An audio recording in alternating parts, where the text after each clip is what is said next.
Good morning बच्चों।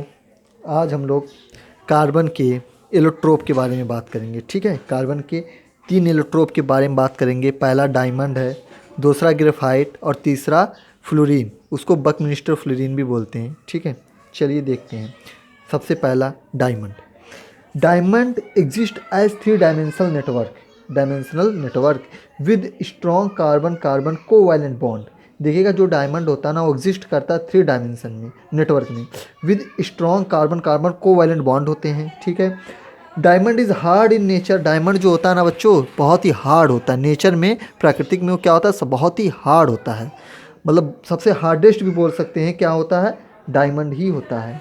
With high melting point, और इसके पास क्या होता है बच्चों, हाई मेल्टिंग पॉइंट होता है। इसकी मेल्टिंग पॉइंट जो होती है क्या होगी, हाई होगी।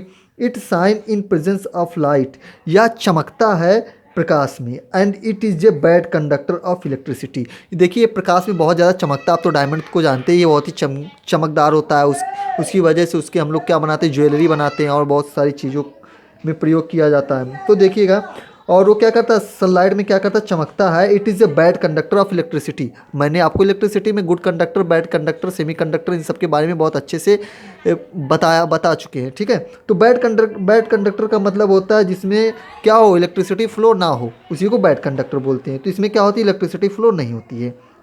आगे देखेंगे, the most common use of diamond is in making jewellery. देखिएगा, जो सबसे ज़्यादा डायमंड का यूज कहाँ पे होता है बच्चों, ज्वेलरी बनाने में। कहाँ पे, ज्वेलरी बनाने में होता है। अब उसके बाद देखेंगे बच्चों, it is also used in cutting and drilling tools. और इसका प्रयोग किस में होता है, देखिएगा, एक टूल्स की तरह होता है जो काटने और ड्रिलिंग करने में होता है। जैसे कि जानते हैं आप लोग, शीशे को भी काटा जाता है तो डायमंड से ही काटा जाता है।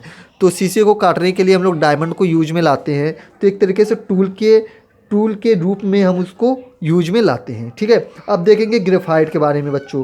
Graphite is made from weak van der Waals force. देखिए, ग्रेफाइट जो बनता है ना, वो कमज़ोर वंडर वॉल फोर्स के द्वारा बनता है। Each carbon atom is bonded with other 3 carbon atoms. देखिएगा, ये जो ग्रेफाइट होता है ना बच्चों, ये क्या करता है, मतलब इसका जो स्ट्रक्चर होता है 3 कार्बन एटम के साथ एक ऑर्डर में बनता है, जो हेक्सागोनल रिंग्स में होता है। देखिए कैसे हेक्सागोनल रिंग्स में होगा। देखिए बच्चों, यहाँ पे देखिए, मान लीजिए ये कार्बन एक है। ठीक है, यहाँ पे इस तरीके से अगर हम लोग रिंग्स हेक्सागोनल बनाएंगे, जिसके पास देखिए ये हेक्सागोनल बन गया। ठीक है, अगर यहाँ पे कार्बन कार्बन सब जगह लगा रहे तो देखिएगा 6 कार्बन हेक्सागोनल हो गया।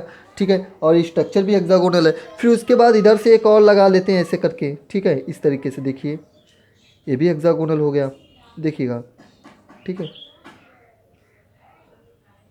तो ये भी हेक्सागोनल। इस तरीके से और एक लग सकता है ऊपर नीचे, इस तरीके से लगेगा। और फिर क्या होगा, एक ऊपर रहेगा और एक नीचे, 2 रहेंगे। ठीक है, एक ऊपर एक नीचे की तरफ होगा। अभी देखिएगा आगे कह रहा है, इट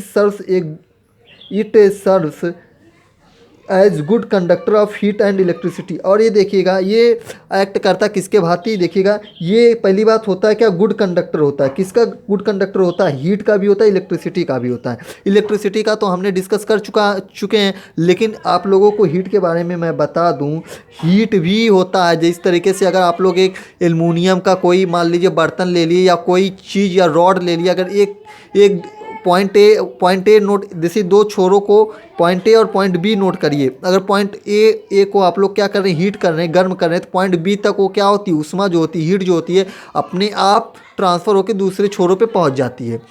तो वही होता है हीट का क्या होता है, कंडक्टर होता है और बैड कंडक्टर भी होता है। जैसे लकड़ी हो गया, ये बैड कंडक्टर हो जाएगा हीट का। और कोई मेटल हो गया, जैसे कि अभी बता ही दिए हम लोग, ग्रेफाइट क्या होता है, हीट का अच्छा कंडक्टर होता है। अगर एक तरफ उसको क्या करेंगे, हीट देंगे ना, तो दूसरी छोर पे वो हीट धीरे धीरे पहुँचेगी। ठीक है, तो ये हो गया। और इसका देखिएगा यूज कहाँ कहाँ पे होता है।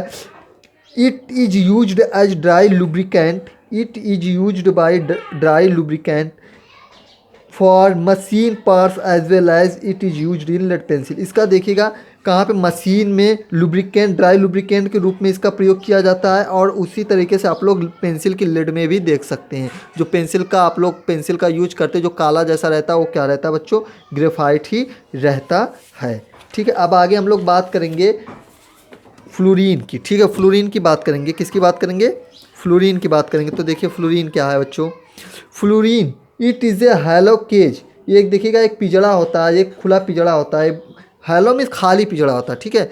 खाली पिंजड़ा होता है which exist in room in the form of sphere, और एक गोले के रूप में फॉर्म में एग्जिस्ट करता है, ठीक है। जैसे कि एक समझ लीजिएगा फुटबॉल, फुटबॉल भी बोल सकते हैं। जैसे फुटबॉल आप लोग देखें ना, एक गोला जैसा रहता है, बीच में जगह खाली रहता है, उसी तरीके से its structure is similar to fluorine, और इसका स्ट्रक्चर भी उसी तरीके का होता है फ्लोरीन का। जिस तरीके से क्या होता है, ये एक खाली पिंजड़ा होता है स्फीयर के फॉर्म में, या फिर कह सकते हैं फुटबॉल के फॉर्म में, उसी तरीके से क्या होता है, फ्लोरीन होता है। But along with hexagonal rings sometimes pentagonal rings are also present. देखिएगा ये इसका जो स्ट्रक्चर बनता है बच्चों ना, कभी कभी हेक्सागोनल भी बनता है और पेंटागोनल भी बनता है, ठीक है। तो ये हो गया आपके, और इसको याद रखिएगा, इसको कार्बन 60 भी बोलते हैं। इसमें पूरे कार्बन के 60 एटम होते हैं, 60 होते हैं, इसीलिए इसको क्या बोलते हैं, इसको क्या बोलते हैं, बकनिस्टर फ्लोरीन या कार्बन 60 भी बोलते हैं।